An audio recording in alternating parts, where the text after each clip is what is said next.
Welcome back, folks, to part 2 of 3 video lessons about civil liberties. I am Miss Jennifer Blank, and I will be your guide on this journey. What are we talking about today? You guessed it, freedom of religion, right? So I included this graphic of a tweet that I enjoy. Another good way to put it, and this guy, Jack McDonald, and he says, I can't do it. It's against my religion. That's religious freedom. You can't do that. It's against my religion is overreach. Okay, so I want us to keep this in mind. Now, listen, I love the First Amendment, all of it, all of it. Every single solitary right that's in there, I love the First Amendment. Even if people are spewing things that I disagree with or believe things that I think are ridiculous, I don't need to like it. I don't need to think it makes sense. Except when you take your ridiculousness and try to make my life follow it. This is where you and I are going to have a bit of a problem. So this is important because, again, like I've talked about in previous video lessons, we are in the middle of a moral panic right now. And the moral panicness, this vibe of moral panicness, is coming from both the right and the left.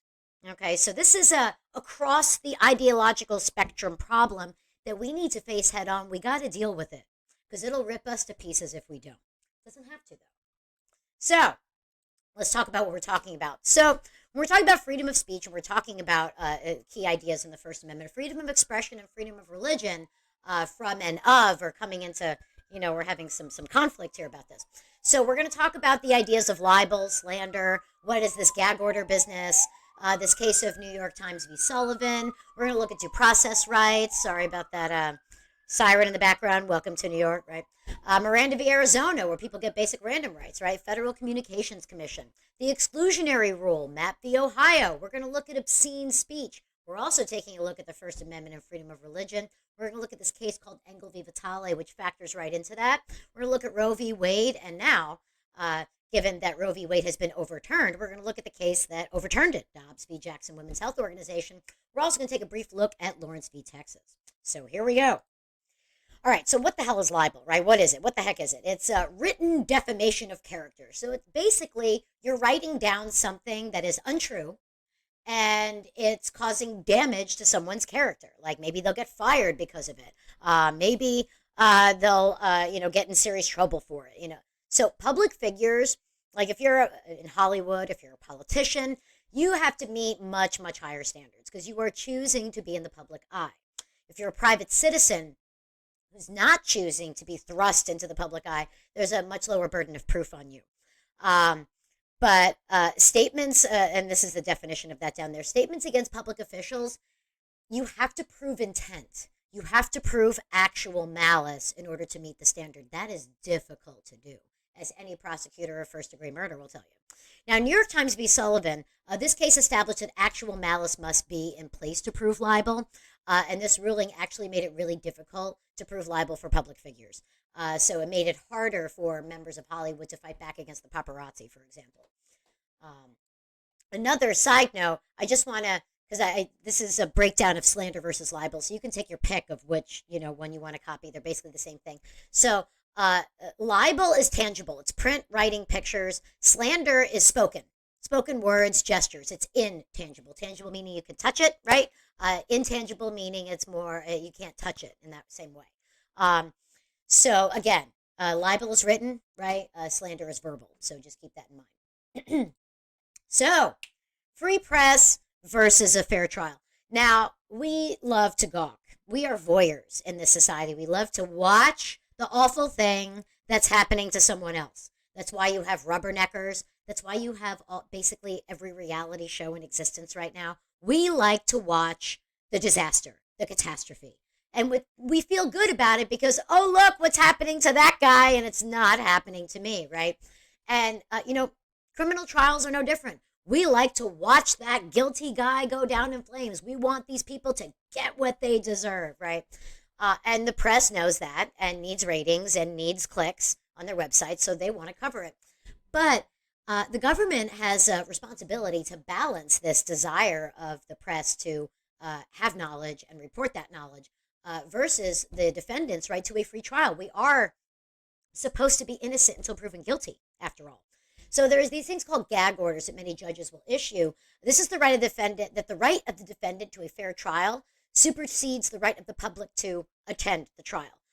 So high-profile cases, they won't allow the press in the room, or if they do, they don't allow them to record anything, right? So that they're not allowed to, and witnesses aren't allowed to share with the press. Prosecutors and defense attorneys are not allowed to speak to the press. The defendant and all these other folks, so the judge can't speak to the press, right?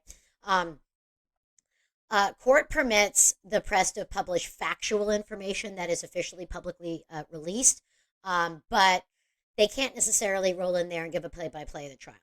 And there are several cases that back this up, and these are, you do not have to memorize those cases that are listed. I just wanted to give you some examples of where the court has supported the right, the fair trial supersedes the right of the public to attend it. So those are just some examples. All right, rights of the accused. So these are due process rights, and we forget these things. Due process is so important. Okay, we're talking 4th, 5th, 6th Amendments. All right, so the 4th Amendment, no unreasonable or unwarranted search and seizure. No arrest except on probable cause. 5th Amendment says you can't have a coerced confession and no compulsory self-incrimination. I plead the 5th. That's what that comes from. You can't be forced to testify and incriminate yourself by answering the questions. So those are the 4th and 5th Amendment. 6th Amendment, 8th Amendment factors in here too. So the 4th, 5th, and 6th are the primary due process amendments, but 8th Amendment is important as well. So 6th Amendment guarantees you legal counsel, guarantees you're informed of charges, gets you that speedy and public trial, and gets you a jury of your peers. We like to say impartial, and that's the goal. That can be tough to find sometimes. In many cases, we haven't been able to make good on that requirement. And I say we as in like the United States of America, the government of the U.S. The 8th Amendment mandates reasonable bail and no cruel or unusual punishment. No cruel or unusual punishment. So this is not just about your rights during the trial, but should you be convicted, this goes into your rights as a prisoner. No cruel and unusual punishment. So this is part due process, but also if you've been convicted of a crime and have to serve time, that last right protects you as well. So Miranda v. Arizona, 1966, that Supreme Court case made it a requirement to Mirandize people. This is you have the right to remain silent. Anything you say can and will be used against you in a court of law. You have a right to an attorney. If you cannot afford an attorney, one will be appointed for you by the courts. Blah, blah, blah, blah, blah. If you are the suspect, the prime suspect in a crime, you must be Mirandized. If you are not, anything you say is inadmissible in a court of law. And any defense attorney that's worth a damn is going to get everything thrown out that was discovered before that took place. It's fruit of the poisonous tree. It's not admissible. So suspects must be informed of their rights prior to arrest or questioning. Okay. Now, if you have a spontaneous confession, you're not a suspect. They're questioning you as a witness and you spontaneously confess. That's not the same thing. There are exceptions to the Miranda rule.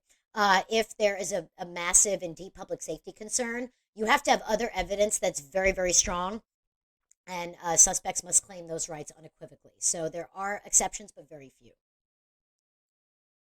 Video recordings of interrogations have been helpful in this regard because a lot of folks are like, well, I was coerced. But video recording of interrogations can prove that either they did or they didn't advise you of your rights. And also to take a look at how these interrogations proceeded. That should be adding a layer of protection to defendants' rights. There's also this idea called the exclusionary rule, Mapp v. Ohio in 1961, where, like, for example, a confession where you weren't Mirandized would be excluded. Okay, there is a good faith exception where an officer acts appropriately and lawfully by executing a search warrant, but the warrant wasn't valid. So if somebody lied to the officers and said, yeah, there's a warrant, or they were confused and said there was a warrant, the officers acted lawfully, then that can be considered a good faith exclusion. And that evidence would be admissible and the officers wouldn't be taken to task. But that's pretty tough to prove. Excuse me. Okay, so when the Constitution was first written, it was 1787. There was no film, there was no radio, there was no TV, there was no internet, right? So freedom of the press is now no longer limited to just print, just physical newspapers, right? Broadcast media doesn't receive the same protections, but it does have some protection. In 1934, the Federal Communications Commission, a part of the bureaucracy, was created, and they regulate the airwaves, okay? So the FCC grants licenses, and they impose regulations on broadcasting. So, for example, if you drop an F-bomb on network TV, you're not allowed to do that. There are regulations against it, and you're going to owe, I don't know, $5,000, $10,000, whatever it is now, for every utterance of the improper, unapproved word. They better not put me on TV. No, I'm just kidding. But so there are rules for what you can say, and they've modified some of the regulations, like after 10 p.m. or after 9 p.m., for example. Some of those restrictions are relaxed, where you can drop a few curse words on regular television, but before 9 o'clock, you have to be very, very careful the kind of words you use, or you're going to get a nice big fat fine from the FCC. So here we go. Sexual speech. This involves pornography and obscenity, right? So this is difficult to define, as I said before. What is obscene to one person is not a big deal to another. So this can be difficult. Sexual speech is language that falls short of obscenity. Obscenity is loosely defined as no redeeming social or political value. Therefore, it can be regulated by government, right? There's nothing good coming from it. But hey, it depends on what you find obscene, right? There are a lot of folks that have very different views on what's obscene and what isn't, but also on the audience. Like, what is not obscene for adults 18 and older may be quite obscene for a child in third grade, right? So there's also age-appropriate things that need to be taken into account here. The FCC, in this regard, can forbid radio and television stations from broadcasting certain sexual language in certain situations. And as I said in the previous slide, they forbid indecent material between 6 and 10 p.m., 6 a.m. and 10 p.m. So that's something to keep in mind also. So here we get to the meat and potatoes of this lesson. I love to talk about this stuff because it's so contentious, and I find that a lot of people would prefer not to discuss it because it's so contentious and people get into fights. But the more that we don't discuss it, the worse everything becomes, right? So I'm of the mind where we got to figure out how to talk about this without killing each other. Like, that's the only path forward. We have to find a way to talk about this and work through it without hurting each other. So let's talk about separation of church and state, right? We're going to look at the Establishment Clause, right? And these 7 issues come into play here. And you can read that for yourself, but without further ado, let's get going. So, some quotes here, and everybody, there are all these people out there talking about the founders, waxing about the founders, and they don't know anything about the founders. So here are some quotes. You can pause the video and read it for yourself, but I would like to draw your attention to one particular quote, the father of our Constitution, James Madison himself, where he says, "Religion and government will both exist in greater purity the less they are mixed together." So I am sick to death of people running around trying to use the government, whether that be state or federal or local, to enforce their own particular belief system. Stop it. Stop it. Stop it. Look at them. Those are the founders. There's a second president, there's a third president. Thomas Paine was key in terms of supporting a revolution and galvanizing the people to revolt in the first place. James Madison is the father of the Constitution and the 5th president of the United States. So I don't know what you want from them. Stop it. That's all I'll say about that. Next. So, okay. Legislating morality. This is a slippery slope, folks. What's moral to one person is completely immoral to another, right? So we have issues with this. And like I said, we're in a moral panic right now, so we need to talk about these issues. So in the past, government has prohibited immoral acts, right, depending on the values of the time. So there are some recent moral policy issues that have been affected by the Supreme Court decisions. We've got abortion, we've got homosexuality, we've got pornography and censorship. I'm going to spend some time here, but also in class, particularly in class, talking about these issues. There are big, big issues to deal with here. So you have abortion. In 1973, it was legalized, and in Dobbs v. Jackson in 2022, states can now legislate it themselves. So in a state like New York or California, that right is going to be protected. You go to Texas or Florida, not so much, right? Homosexuality is another hot button issue. In Lawrence v. Texas, sodomy laws were still in effect. You could go to jail for being gay if you were caught. That was overturned, and gay marriage was finally legalized in 2015. So we have a great deal of issues here when it comes to legislating morality. I would argue that this is a slippery slope. If you allow the government to regulate certain adult behaviors for adults with adults, like obviously we're not talking about children cannot consent, for example, right? But how far should the government be able to tell you what you can and can't do, right? With yourself, with another adult. How far does government's authority extend? And this is not just about who your partner is and what you do with yourself, but it's also about, like, I mean, we have an obesity problem in this country. Should we be banning all processed foods? I mean, we have to save you from yourself. Should we? Should the government be saving people from themselves? Like, this is so.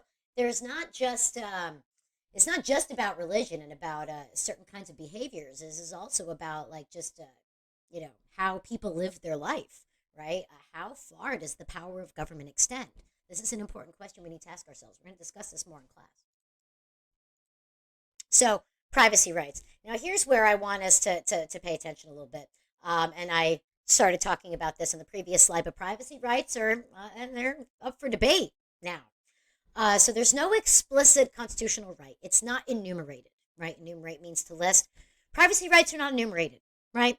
But the right to privacy is an interpretation by the Supreme Court. They base this off the first, third, fourth, fifth, ninth, and 14th Amendments. That all of these amendments together imply zones of privacy, right? And this was established in several cases, first of which was Griswold v. Connecticut. Connecticut banned contraceptives for married couples. Contraceptives are what people use to engage in sexual activity and not get pregnant, right? So Connecticut banned them, and the Griswold sued, and they won. The state is not allowed to regulate that. Loving v. Virginia. At the time that case was decided, there were 6 states that still had active interracial marriage bans. If you tried to tried to engage in interracial marriage, you were arrested. Roe v. Wade legalized abortion based on the right to privacy. Obergefell v. Hodges, that's gay marriage, right? All of these are based on privacy rights. So in the recent Dobbs decision that I mentioned earlier, this right to privacy is up for debate. I want you to read the decision for yourself. So here it is. This right is now in question due to Dobbs. This is a direct quote from the majority opinion. Roe, however, was remarkably loose in its treatment of the constitutional text. It held that the abortion right, which is not mentioned in the Constitution, is part of a right to privacy, which is also not mentioned. And that privacy right, Roe observed, had been found to spring from no fewer than 5 different constitutional provisions: First, Fourth, Fifth, Ninth, and 14th Amendments. These attempts to justify abortion through appeals point to a broader right to autonomy, and to define one's concept of existence prove too much. Casey, 505 U.S. at 851. That's a citation. Those criteria, at a high level of generality, could license fundamental rights to illicit drug use, prostitution, and the like. See Compassion in Dying v. Washington. None of these rights has any claim to being deeply rooted in history. So we're going to talk about these issues in a little more detail in class. We're going to have a whole Socratic seminar on it. But I wanted to give you some quotes from the Supreme Court decision because, just to go backwards a little bit, all of these cases here, all of these rights, gay marriage, abortion, interracial marriage, contraceptives, all stem from a right to privacy, zones of privacy. And the recent decision in Dobbs is calling that right into question, which therefore calls the rest of these rights into question, as something that we need to discuss. So we'll do that in class. So the debate continues, as I said before. There was a lot of controversy that was generated by Roe v. Wade. It is still a major campaign issue, and I just said that Dobbs removed the right to legislate, right to abortion, so states can legislate it. So we're still hashing this out. So I leave you with some political cartoons here. So you can interpret these cartoons however you'd like, but I leave it to you to do your own interpretation. We'll talk about these more in class. And with that, that is the end of part 2. I will see you for part 3. I hope you learned what you needed to, and I will see you next time.